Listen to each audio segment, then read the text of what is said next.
Boa noite, irmãos. Graça e a paz, tudo bem com vocês? Amém. É sempre um privilégio, né? Eu falo com o Edgar que a gente nunca pode parar, né? De fato, né? Tentar de algum modo edificar o corpo de Cristo. O importante é edificar, né? Seja lá, seja cá, onde que a gente for, poder edificar a igreja, porque a gente está a serviço da igreja, né? Independente de aonde a gente for, lembra disso, irmão, a gente está a serviço do reino, da igreja do Senhor. E eu não, assim, né? O pastor Edgar, na hora que ele fala, vem, eu já estou aqui. Porque, igual eu falei com ele, se tem uma igreja que está no meu coração, é Lagoinha Ribeiro. Eu amo estar aqui, eu amo dar aula, pregar. Hoje vocês vão ver, irmãos, a diferença. Vocês vão ver aqui na próxima pregação, talvez, a diferença de um mestre, um pastor e talvez um pastor e mestre. Quem for pegar o próximo texto aí vai ter, né? Vai ter que descascar esse abacaxi aí, amém, irmãos? E hoje, irmãos, eu queria trazer aqui uma leitura de Efésios 4, se os irmãos puderem abrir já. Hoje nós vamos continuar a exposição de Efésios, né? Hoje a gente vai estar expondo Efésios 4 a partir do 7 até o 10. Esse pequeno trecho, né, da carta de Efésios. Eu creio aqui que quem já introduziu o porquê da carta, para quem que foi a carta, o contexto da carta. Eu creio que já foi falado, né, nas últimas pregações, então a introdução aqui eu não vou conseguir trazer tanta coisa. Porém, tem algumas ressalvas que a gente precisa entender para ler esse capítulo, por exemplo. Uma dessas coisas que o livro de Efésios não é um livro fácil. É um livro um pouco mais difícil de entendimento devido à igreja de Éfeso. A igreja de Éfeso era um pouco mais madura. Era uma igreja que já podia não beber leite, né? Já poderia comer uma feijoada. Vocês entendem? Feijoada é comida pesada. Então aqui a gente vai ver em Éfeso uma igreja já preparada para se alimentar bem. Eu creio que hoje aqui tem pessoas que já conseguem se alimentar bem. Na caminhada cristã é dessa forma, né? A gente começa com leite, que são as coisas básicas da fé. Aprende, né, a salvação. Aprende como que a gente deve viver em santidade. Como a gente deve orar, buscar a Deus. Isso é o princípio da fé. Só que chega um tempo que a gente tem que aprender novas coisas, né? E a experimentar mais ainda em Deus. Então a carta de Efésios tem esse propósito, de nos levar ao amadurecimento com Deus. Amém, irmãos? Quem aqui quer aprofundar mais nesse conhecimento de Deus? E naquilo que Ele pode nos propor, né? Nos propõe nas Escrituras. Então abra sua Bíblia em Efésios 4, 7. Quem achou diz amém. Então vou ler. Diz assim: e a graça foi concedida a cada um de nós segundo a proporção do dom de Cristo. Por isso diz: quando ele subiu às alturas, levou cativo o cativeiro e concedeu dons aos homens. Ora, quer dizer subiu, senão também que havia descido até as regiões inferiores da terra? Aquele que desceu é também o mesmo que subiu acima de todos os céus, para encher todas as coisas. Amém. Amém. Feche seus olhos. Senhor, clamamos, ó Pai, a sua iluminação neste momento. Clamamos, ó Pai, que o Senhor venha revelar aos nossos corações o seu propósito, o seu desígnio para cada um de nós. Te pedimos, Pai, que o Senhor venha nos trazer luz, Pai, trazer luz do seu Espírito, para que possa revelar a nós a tua vontade todos os dias, Pai. Te agradecemos pelo privilégio, Pai, de poder cultuar, de louvar o seu nome, de também louvar o Senhor por meio, Pai, da contribuição. E agora aqui estamos, Pai, para louvar o Senhor por meio da sua palavra sendo, Pai, pregada, e que o Espírito Santo venha agir por meio, Pai, da tua palavra, em nome de Jesus. Amém. Amém, irmãos? Obrigado. Irmãos, só um contexto breve, né, de Efésios 4. Aqui Paulo vai começar a introduzir acerca da unidade, que é tão importante para uma igreja madura. Então, o primeiro ponto que Paulo vai começar a falar aqui é sobre viver a vocação com dignidade. Irmãos, hoje em dia isso é um problema, né? Eu ouvi uma vez, né, alguém falando assim: a igreja deveria se preocupar mais em ser a igreja do que ficar indo para fora mostrando que ela não é. Que hoje o melhor evangelismo, quero que os irmãos entendam, que o melhor evangelismo é um crente ser crente, é um crente ser verdadeiro. E aqui Paulo já começa falando, né? Para que nós possamos viver a nossa vocação com dignidade. Hoje em dia, né, tem muita gente que fala: eu sou evangélico, eu sou evangélico, eu sou evangélico. Aí você vai ver a pessoa, né? Vai ver lá a pessoa, né, tá precisando dar uma ajustada, tá precisando ser corrigida. O caráter da pessoa não reflete o evangelho. Hoje isso é um problema no Brasil, né? A gente tem aí 70% de cristão, porém 20% é praticante, 20% tem vida regular na igreja, é membro, está na igreja compartilhando da vida da igreja. Isso é muito importante, irmãos. Viver a vida da igreja, estar junto, ser pastoreado, estar num discipulado, participar, ajudar em algo na igreja, né? Hoje a gente vai ver aqui que eu não preciso ser um pastor, não preciso ser um mestre que dá aula, né, para estar ajudando na igreja. Eu posso ajudar nas coisas simples. Eu posso contribuir com o reino com coisas simples, sim. Eu não preciso fazer grandes coisas, né? Porque a gente tem esse imaginário que somente tem 2 ministérios na igreja, que é o de pastorear e pregar e o de louvar.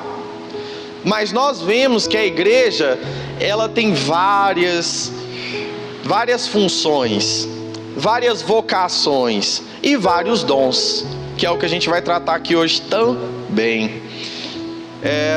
Então, irmãos, a primeira coisa é isso, que a gente possa ter postura, né?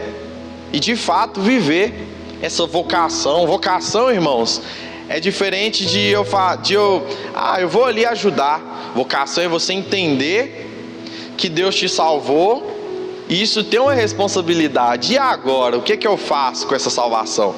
Eu sou um cristão, como eu devo viver, como eu devo agir? É isso que é vocação. Deus te chamou para um propósito, e esse propósito é viver o reino aqui na terra. Segundo ponto que Paulo vai nos trazer aqui é que a igreja deve viver em unidade. Não existe igreja dividida. O próprio Jesus fala, né? Se um reino estiver dividido, ele não subsiste. Um vai destruir o outro. Não tem como, né? E a igreja, irmãos, é o local onde que se reúne aqueles que são salvos por Cristo. Então Paulo aqui vai refrisar a unidade do corpo e a unidade do cristão com o Espírito Santo. E aqui em terceiro ele vai falar sobre os dons, que os dons servem, né, para edificar o corpo e manter essa unidade. Uma coisa bem interessante, que o Espírito Santo, ele age em nós e através de nós. É uma coisa interessante esse através de nós, porque eu não sou igreja sozinho.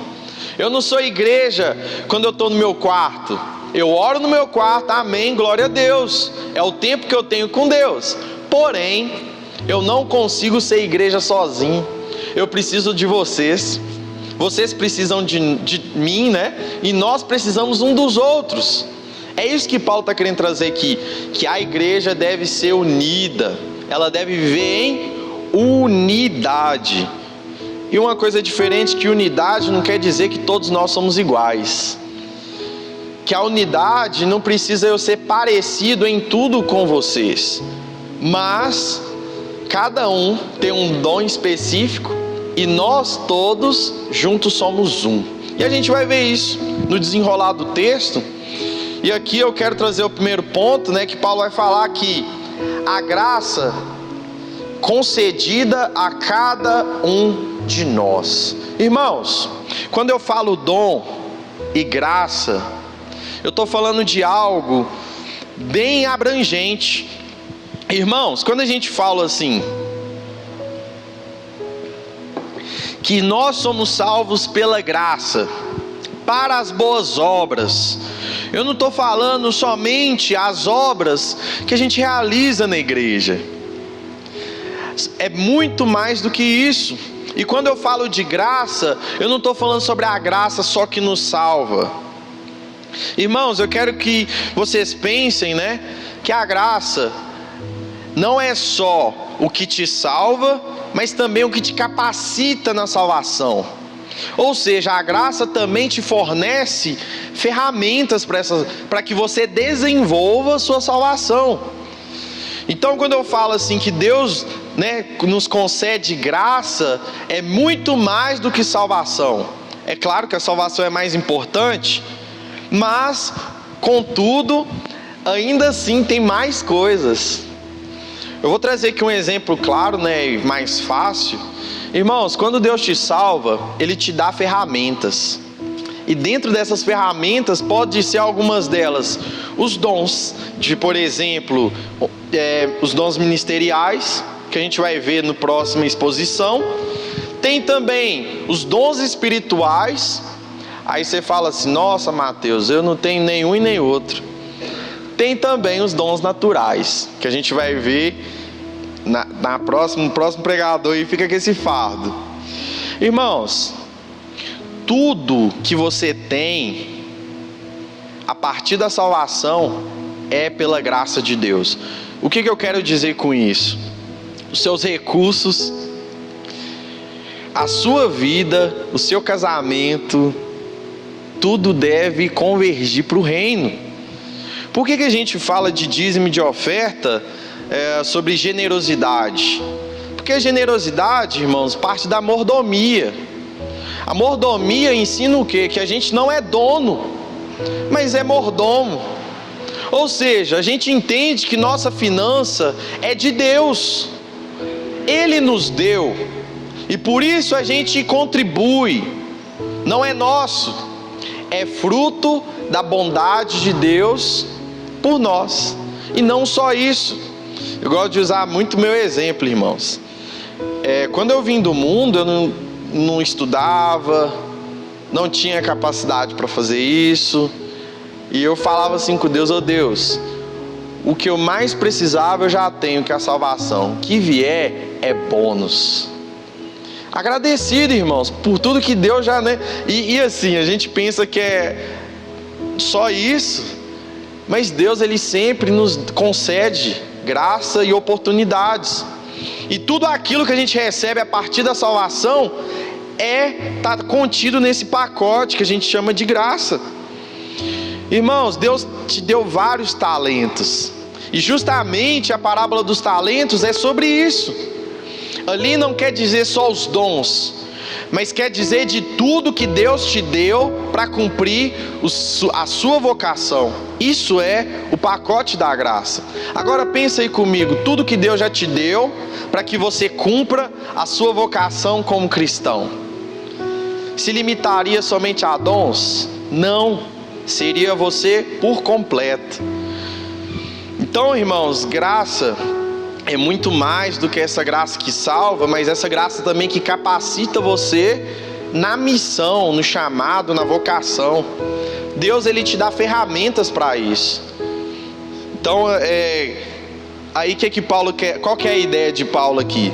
Você tem que usar. Já parou para pensar aquilo que você faz bem? Talvez seja algo que Deus te deu para cumprir aquilo, a missão. Irmãos, muita gente às vezes foca só no pastor ou em quem prega, mas você já parou para pensar que Deus pode usar um médico cristão para curar pessoas? Já parou para pensar que uma pessoa que trabalha, por exemplo, na saúde, Deus usa a mão daquela pessoa para o reino de Deus? E tem pessoas assim em outras áreas, na economia. Então, não vou citar mais não, porque eu posso acabar citando uns aí que é difícil, né? Política. Mas já teve políticos também, né? Com esse propósito. Só que era em outros países, né? Mas qual que era a ideia? Eu ser um agente do reino de Deus e executar funções. Às vezes Deus chamou pessoas que falam bem em público para pregar o evangelho. Às vezes tem muita gente que fala assim: eu não sei pregar, eu não sei louvar, eu não sei fazer nada. Mas a pessoa é tão receptiva em casa, é tão hospitaleira, e você sabia que isso é um dom de Deus? Tem um irmão que é em especial, né? Que eu não posso falar o nome, que o Edgar sabe. Irmãos, no dia que eu fui na casa dessa pessoa, eu me senti tão acolhido que eu falei: meu Deus, isso é dom? Não tem cabimento. O jeito que a pessoa serve, dá pra ver que é um dom. E eu falo: meu Deus, enquanto tanta gente quer pregar, quer falar, quer fazer tanta coisa, né? Olha aqui um dom excelente. A pessoa te trata tão bem dentro da casa, te recebe, te recepciona. Tem gente que, né, tem esses dons. E olha para você ver que não é tão evidente.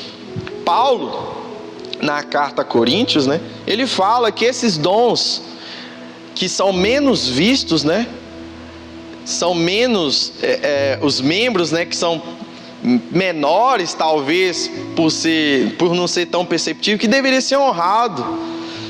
Muita gente às vezes olha só para cima, né, e esquece que embaixo tem pessoas ali contribuindo, trabalhando e honrando a Deus por meio de trabalhos que talvez ninguém vê, mas Deus está vendo e conhece o coração dessas pessoas. Então esse é o primeiro ponto. Segundo ponto, calma aí. Pulei aqui. Então, irmãos, graça é esse pacote que tá tudo, sua vida toda. Tudo que Deus te dá é para você usar em prol do reino. Então, o que não é usar o dom para o reino? Irmãos, tem uma igreja, a igreja de Corinto, por exemplo, que era uma igreja cheia de dons, porém eles usavam de maneira errônea.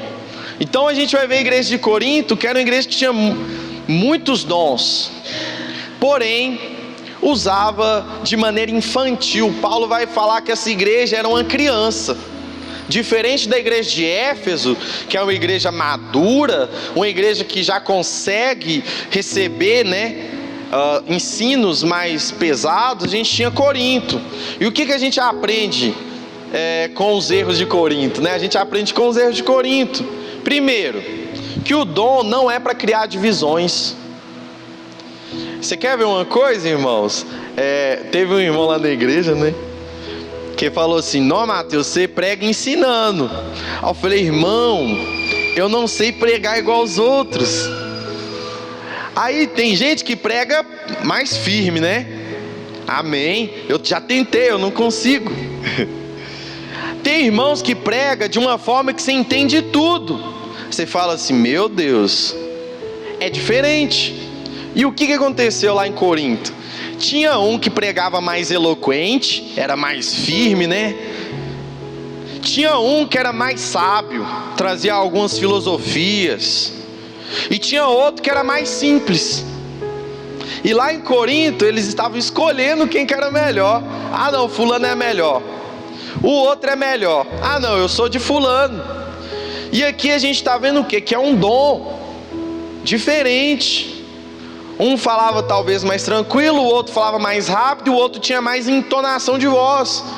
Todos os três tinham os dons de ensino, de pregar. Porém, cada um tinha uma coisa específica. E o que o pessoal de Corinto estava fazendo? Brigando, criando divisão. Fulano é melhor, o outro é melhor. E o que estava acontecendo? A igreja se apartando. E o que Paulo nos ensina? Que o dom não é para isso. O dom tem a função de unir e não dividir. O segundo erro aí de Corinto, né, é usar o dom para destruir pessoas. O dom não é para destruição. O dom é para edificar as pessoas. Muita gente usa o dom de maneira errônea para destruir, de fato. Irmãos, tem pregadores que falam bem, tem boa retórica, mas está ensinando muita coisa errada. E o que vai acontecer com as pessoas? Vão destruir. Vai destruir a fé da pessoa. Tem o dom? Tem. Mas fala coisas erradas. Então sim, irmãos, o dom a gente pode usar de maneira errônea. Infelizmente, a gente vai ver hoje no Brasil muitas pessoas pregando mentiras, destruindo a fé de muitos e destruindo famílias, destruindo igrejas, destruindo doutrinas que vêm lá dos apóstolos. E são pessoas que usam coisas sutis, bem pequena, na pregação, no ensino, e está aí destruindo coisas que a gente vem trazendo de longe. O dom pode ser usado de maneira equivocada para destruir pessoas. E Paulo vai nos ensinar que isso é errado, que a gente deve usar o dom para edificar os irmãos. E a terceira coisa que a gente aprende a não fazer, né, com aquilo que Deus nos dá, é usar para nós mesmos. É usar o dom para si. Irmãos, isso é errôneo. O dom é para edificar o próximo, não é para você. Irmãos, eu já ouvi muitos testemunhos, né, de pessoas falando assim: nossa, eu orei para fulano e Deus curou, agora eu mesmo eu não recebo. Aí a pessoa tenta, né? Nossa, eu abençoei fulano, mas eu não recebi. Eu fiz, porém eu não recebi. Por quê? Porque o dom não é para mim. O dom é para edificar a igreja. Irmãos, por que a gente não vê tantas manifestações hoje, né? Porque as pessoas estão usando o dom para si e não para edificação da igreja. O dom não é para nós. Paulo, ele vai ser muito enfático em 1 Coríntios 13, né, falando sobre isso. Que muitas pessoas vão usar o dom para chamar atenção. Aí Paulo fala, né? Mesmo que eu entregue meu corpo para ser queimado. Antigamente as pessoas, né, eram queimadas em praça pública. Talvez ali, imagina uma pessoa que queria se mostrar, era morrer queimada ali. Olha para mim, eu estou morrendo. Olha, chamar atenção. E Paulo vai falar assim, que essas pessoas, né, que querem chamar atenção, mostrando ser algo ou alguém, é como um sino que faz barulho. O que Paulo está querendo dizer? Que só faz barulho, mas não faz mais nada. Então, qual que é o erro de muitos, né? É usar o dom sem amor, usar o dom para si próprio, usar o dom para beneficiar a si mesmo. E é o que muita gente... Irmãos, infelizmente hoje no Brasil o evangelho está muito assim. É pessoas que pregam para encher o bolso, é pessoas que ensinam para encher o bolso, infelizmente. E nós, graças a Deus, irmãos, aqui eu creio que nós aqui, a gente não crê nessas coisas, a gente não precisa disso. Mas é o que tem aí fora, né? Essas novas vertentes aí do evangelho ensina isso. Não é isso. O dom é para Deus e é para a glória de Deus e não a nossa. Então, irmãos, isso é o que a igreja de Corinto falhou. E o que a gente aprende aqui com Paulo? O que é o certo, né, que a gente aprende acerca dos dons, segundo o texto?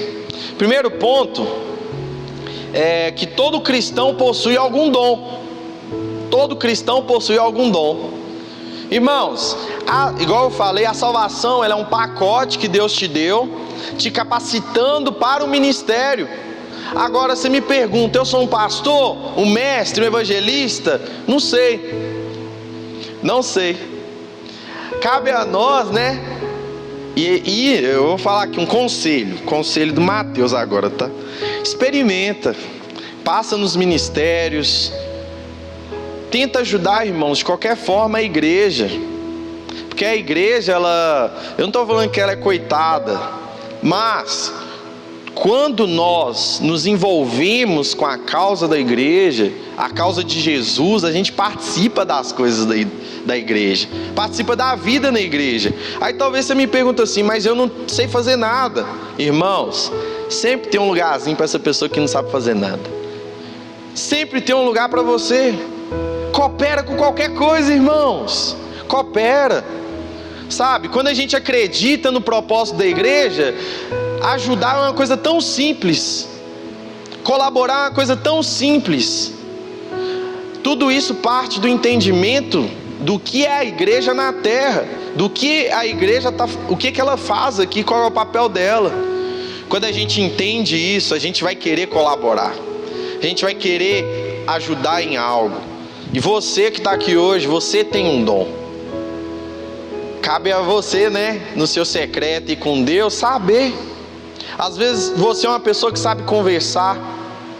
Às vezes você é uma pessoa que é mais direta, sabe aconselhar. Talvez você é uma pessoa que trabalha bem. Você pode trabalhar para a glória de Deus.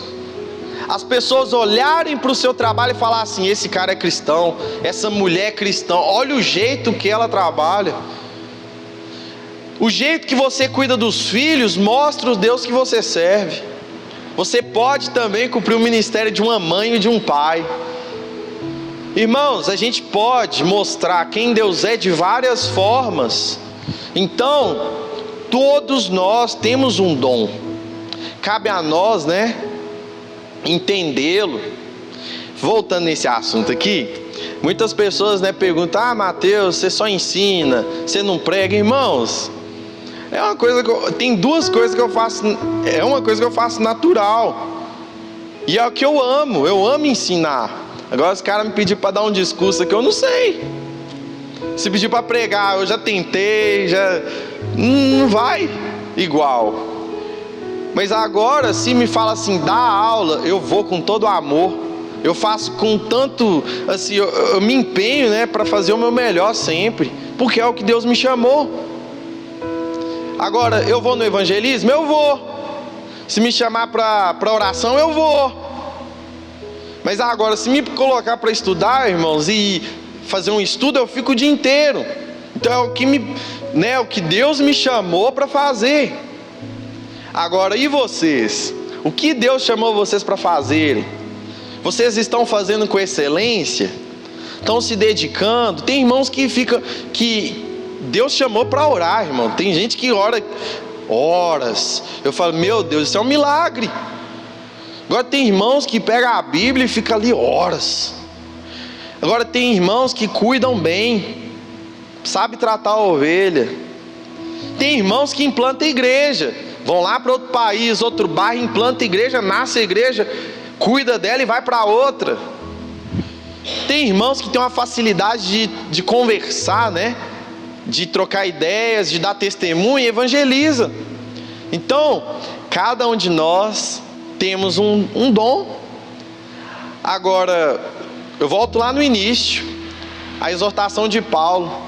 Será que nós estamos, né, cumprindo essa vocação com dignidade? Será que a gente está se aperfeiçoando no que Deus nos chamou para fazer? Dentro da igreja e fora? E o segundo ponto aqui é que nós temos, né, uma grande variedade de dons. Dentro aqui da igreja, irmãos, eu não consigo falar, mas eu creio que cada um aqui tem um dom específico e diferente do meu. E junto a gente consegue edificar mais ainda a igreja, por essa diferenciação. Imagina se todo mundo fosse igual uns aos outros, né? Se todo mundo fosse profeta, se todo mundo fosse de oração, se todo mundo fosse do ensino, se todo mundo fosse pastor, seria um problema. Se todo mundo fosse diácono, se todo mundo fosse da mídia, ia dar um problema. Porque a gente tem que ter equilíbrio.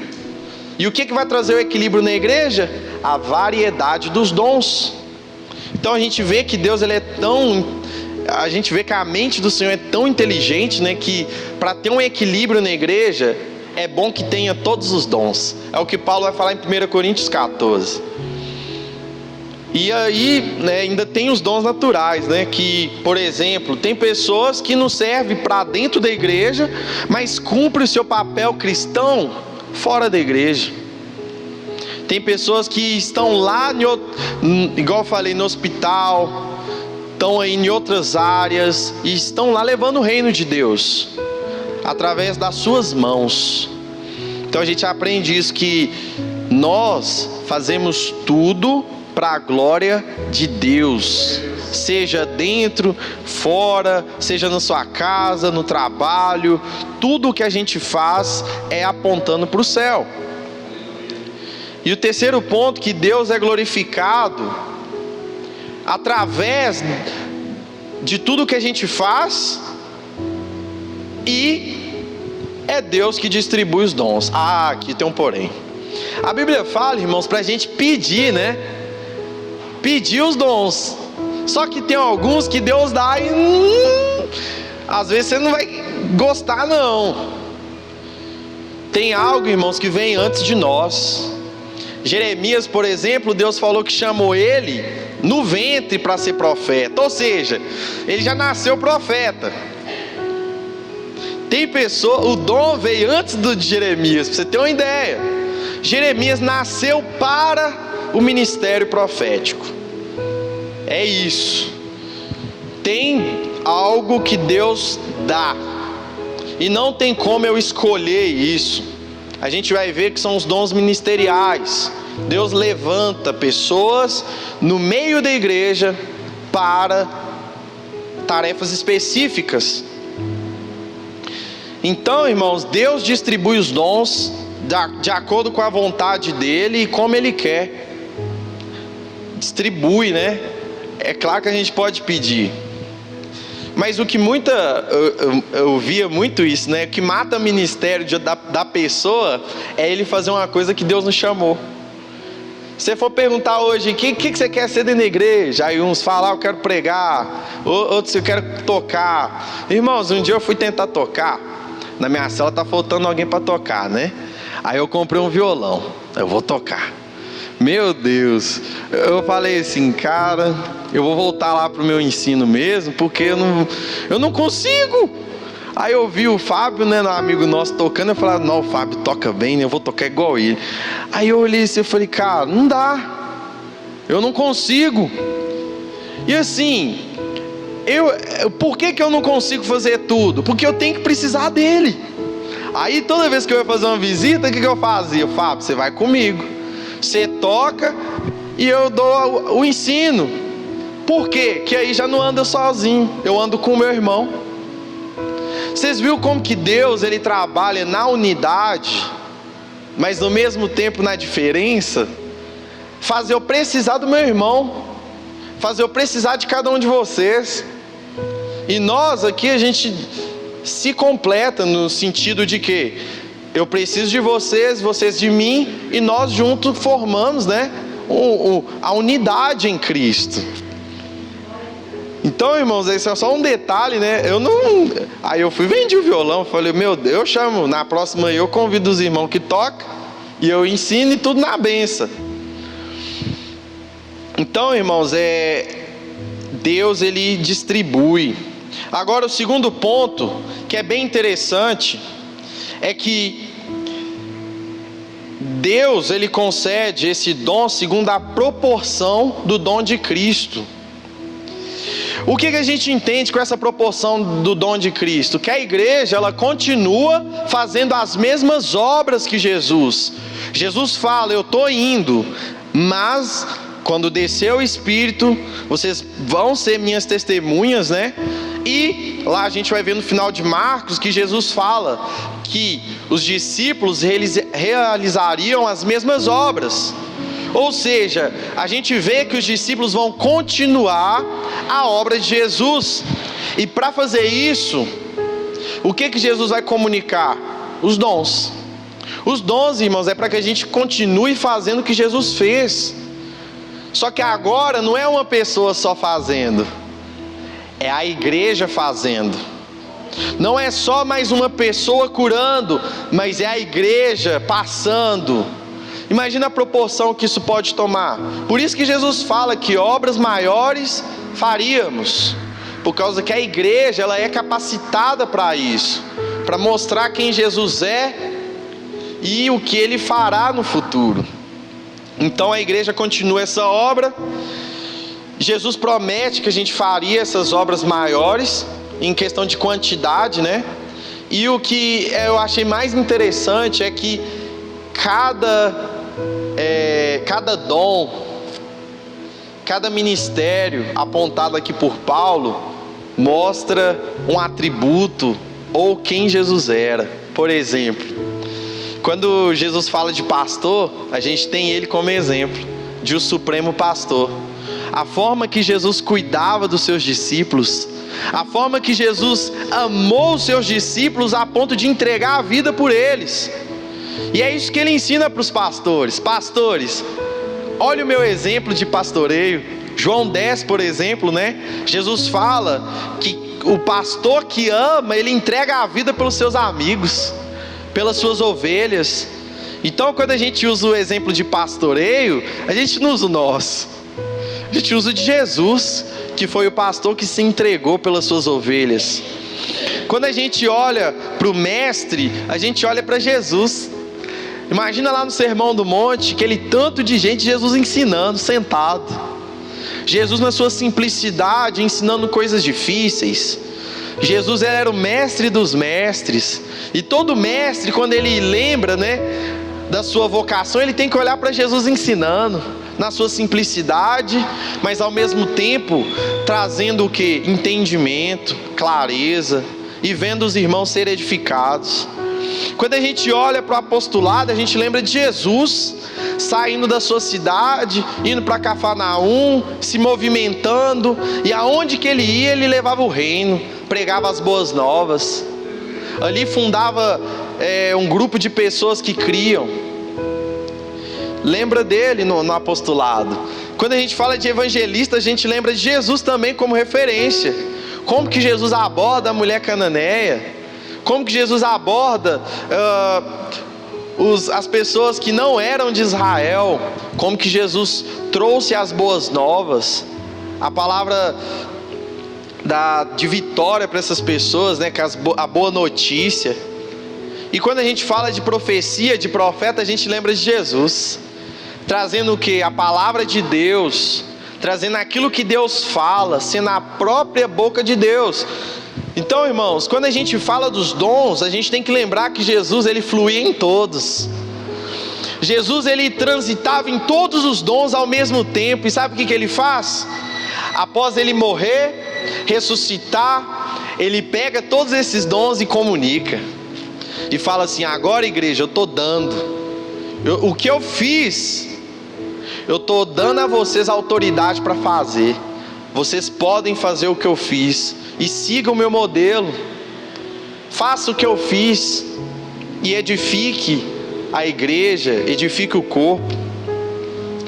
Então a gente vê que isso, né, acerca dos dons, que é para edificação. E o próprio Cristo que fez isso, né, comunica a nós, igreja, hoje. Irmãos, eu posso estar falando aqui, talvez isso aqui deveria, né, causar em nós assim: cara, o que eu estou fazendo? O que eu estou fazendo com aquilo que Deus me deu? O que eu estou fazendo? Às vezes, irmão, você está aqui, né? Você é uma pessoa que sabe ensinar. Às vezes não é aqui na frente, mas às vezes aí é uma pessoa que cuida, uma pessoa que conversa, uma pessoa que sabe conciliar as pessoas, sabe conversar, né? Usa isso. Usa tudo o que você tem para edificar as pessoas. Amém? E o último ponto aqui, irmãos. Irmãos, aqui é um texto um pouco difícil. Por quê? Que Paulo ele vai fazer uma citação breve de um salmo. Abre aí, por favor, Salmo 68.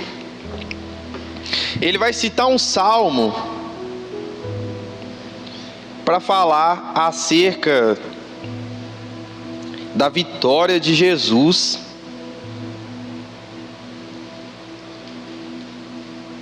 e os dons concedidos. Salmo 68, a partir do 7. Quem achou de célula? Célula. Diz assim, Salmo 68, a partir do 7. A gente vai ler até o 19. Quando saíste à frente do teu povo, ó Deus, quando marchaste pelo Hermon, a terra tremeu, o céu derramou chuva diante de Deus, o Deus do Sinai, diante de Deus, o Deus de Israel. Deste chuvas generosas, ó Deus, refrescaste a tua herança exausta, o teu povo nela se instalou. A tua bondade, ó Deus, supriste os pobres. O Senhor anunciou a palavra e muitos mensageiros a proclamaram. Reis e exércitos fogem e em debanda.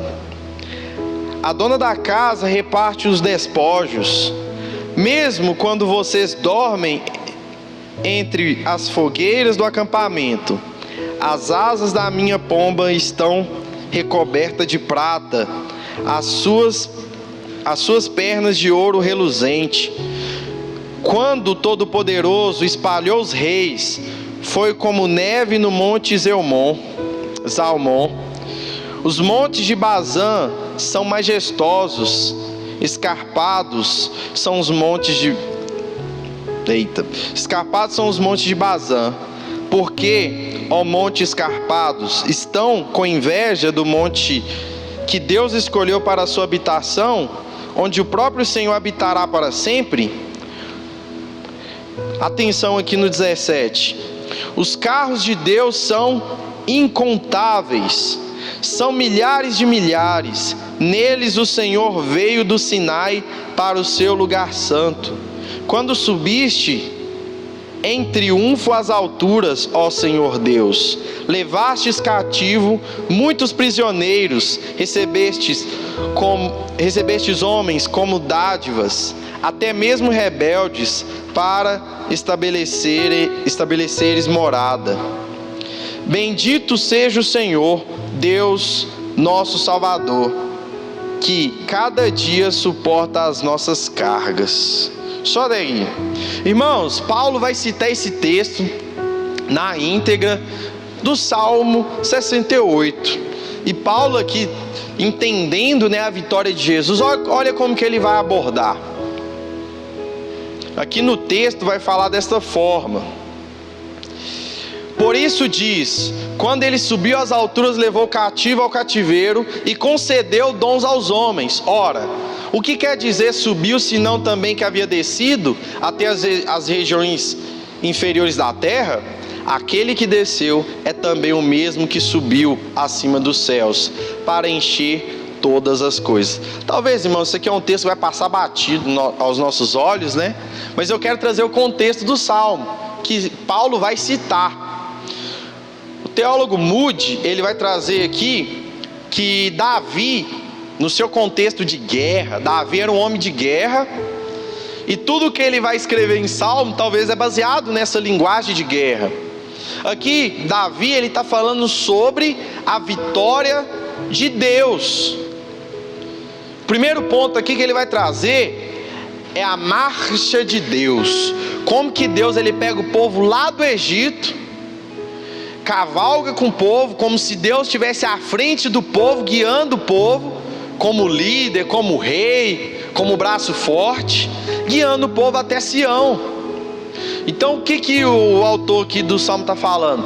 Olha como Deus Todo-Poderoso é o líder, o cabeça, e como que ele está conduzindo o povo. Ele tirou do Egito e levou o povo até Sião, que é a cidade de Deus, Então, algumas palavras aqui é bem interessante como Levanta-te, ó Deus. É como se Deus estivesse levantando, né, para liderar, para reger o povo. Eu não sei se os irmãos já viram aquelas marchas militar, né? Como se Deus fosse esse que vai na frente, conduzindo o povo em uma marcha. Vocês vão ver em alguns textos de Paulo isso aqui mais claro. Então a ideia aqui do Salmo 68 é esse: Deus conduzindo vitoriosamente o seu povo desde o Egito até Sião, até o templo, a cidade que foi fundada, né, por Deus no monte. Segundo ponto, aqui a gente vê a bondade de Deus no meio dessa condução, que a gente vê, irmãos, desde o Egito, Deus guiando o povo como se fosse pelas suas mãos, Ele cuidando, sustentando, protegendo, livrando. Como que Deus deu livramento para o povo, do Egito até Sião. E o terceiro ponto aqui é como que Deus, Ele teve vitória. Irmãos, nós vemos o livro, né, de Davi lá, 1 e 2 Samuel, como que Deus dava vitória. Irmãos, quando o povo estava alinhado com Deus, era vitória. E o que o salmista está falando? Como Deus conduz o povo dele vitoriosamente, em triunfo. Vou usar a palavra de Paulo. Então, irmãos, é interessante que a palavra triunfo fala de uma vitória que esse rei obteve, que Deus obteve, que Deus é vitorioso. E triunfo fala também sobre essa condução, que nós estamos sendo conduzidos em triunfo. E não só isso, que ele venceu o mal, venceu todos os reis, isso é na palavra de Davi. Ele venceu todos os poderes, principados, né, potestades, todos os reinados que tinham naquela época, e pegou os despojos, que é o resto de guerra, né, o tesouro da guerra, e dividiu com os homens, dividiu com o seu povo. Por que Paulo vai citar, né, esse texto? Porque é o que exatamente que Jesus fez. O que Jesus fez? Ele nos conduz em vitória, venceu o maligno na cruz, derrotou principados e potestades. Olha a linguagem de Paulo, é a mesma dos outros livros. Principado e potestade naquela época eram os reinos. Paulo cita isso. Jesus, ele fez isso, ele derrotou todos os impérios das trevas, quando ele aniquila o mal na cruz. E não só nisso, quando ele ressuscita, o que ele faz? Lá em Mateus 28, a gente tem um texto, né, do Ide. Olha que interessante, Jesus fala assim: foi-me dada toda a autoridade no céu e na terra, portanto, ide. O que Jesus está querendo dizer? Que não tem mais nada que não é dele, que não tem mais nada que ele não tenha vencido, que não existe ninguém que possa ir contra ele. Então, irmãos, o que Paulo está nos ensinando? Que a igreja, ela parte dessa vitória. A igreja nasce da vitória de Jesus sobre os inimigos. E por isso que Paulo cita aqui esse texto, que é a marcha de Deus. A marcha de Deus, quando ele ganha, ele tem a vitória sobre os seus inimigos. E o que ele faz? Reparte os despojos com nós. Ele pega, né, e divide com a gente os despojos da vitória. Aí você me pergunta, né, irmão, só um detalhe, que esse texto aqui é muito usado de maneira errônea para falar que Jesus foi ao inferno. Essa parte baixa aqui, muita gente vai crer, né, que Jesus foi no inferno, pregou no inferno. Talvez isso é uma leitura equivocada. Mas o que quer dizer isso de Jesus descer as partes baixas? É Jesus ter experimentado a morte. De fato, ele teve a separação do Pai, ele morreu de fato, mas ele ressuscitou dos mortos e está sentado à direita de Deus Pai, lugar de autoridade, de poder.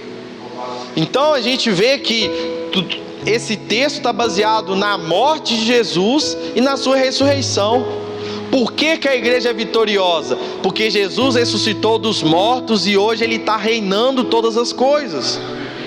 Você já parou para pensar que a gente prega um evangelho que Jesus já venceu? Que a gente crê no evangelho que já é vitorioso por si, por causa de Jesus. E nós agora somos chamados a participar dessa vitória. E para complementar, né, esse texto, abre em Colossenses 1, 10. Colossenses 1, 10.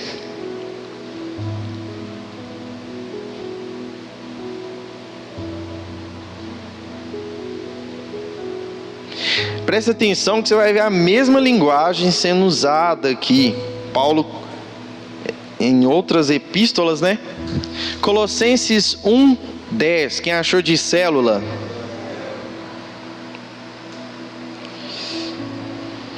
Diz assim: e por isso, para que vocês vivam de maneira digna do Senhor e em tudo possa agradá-lo, frutificando em toda boa obra, crescendo no conhecimento de Deus e sendo fortalecidos com todo o poder, de acordo com a força da sua glória, para que tenham toda a perseverança e paciência com alegria, dando graças ao Pai que nos tornou dignos de participar da herança dos santos no reino da luz. Presta atenção no 13. Pois Ele nos resgatou do domínio das trevas e nos transportou para o reino do seu Filho amado, em quem temos a redenção, a saber, perdão de pecados. Então aqui Paulo novamente fala, né, desse resgate do império das trevas, que Cristo, né, nos tirou desse lugar de domínio das trevas, império das trevas, e nos transportou para o reino do Filho amado, que é de Cristo. Outro texto aqui, pula para o capítulo 2, Colossenses 2:12. Pula aí uma folha. Colossenses 2:12.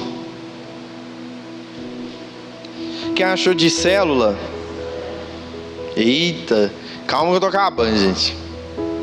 Eu sei que o ensino dá um pouquinho mais a pressão, ó. Eu sei, eu entendo. Mas a gente vai conseguir. Colossenses 2:12 diz assim, ó: isso aconteceu quando vocês foram sepultados com ele no batismo, e com ele foram ressuscitados mediante a fé no poder de Deus que o ressuscitou dentre os mortos. Quando vocês estavam mortos em pecados e na incircuncisão da sua carne, Deus os vivificou com Cristo. Ele nos perdoou de todas as transgressões e cancelou o escrito de dívida que consistia em ordenanças e que nos era contrária. Ele removeu pregando na cruz. Olha a linguagem do 15. E tendo despojado os poderes e as autoridades, fez deles um espetáculo público, triunfando sobre eles na cruz. É que ele foi muito mais enfático. E aqui ele está usando esse contexto de um Deus vitorioso passeando, né? Passando e mostrando que ele venceu. E com isso, a gente vê aqui, né, que ele fez um espetáculo com isso, ou seja, mostrando que de fato não há nada que o vença, como um vitorioso. E aqui a gente vê Paulo enfatizando isso, ele vencido os poderes das trevas e despojado todo o império das trevas.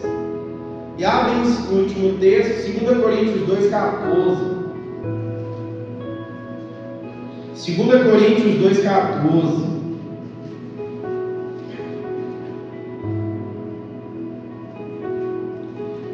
Que achou de célula? Diz assim, ó: mas graças a Deus que sempre nos fez que nos conduz vitoriosamente em Cristo e por nosso intermédio exala em todo lugar a fragrância do seu conhecimento. Só até aqui.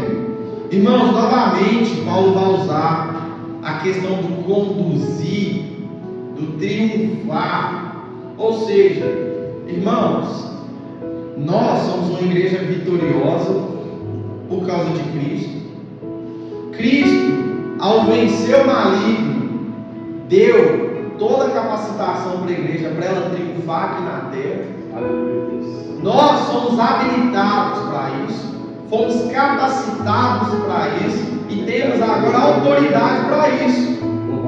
Isso que o texto quer dizer, que Jesus ele desceu às partes baixas, ressuscitou, agora está sentado à direita de Deus Pai, comandando, e nós aqui.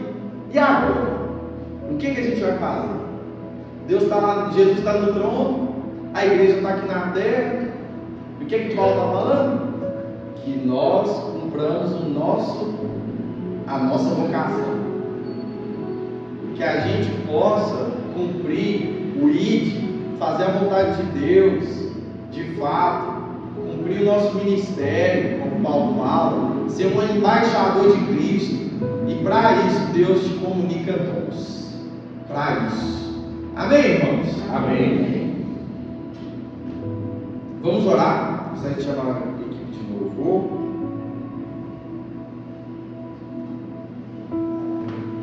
Não tem? Vamos só orar, amém também. Não tem problema. Amém, irmãos? Fica de pé no seu lugar, vamos orar.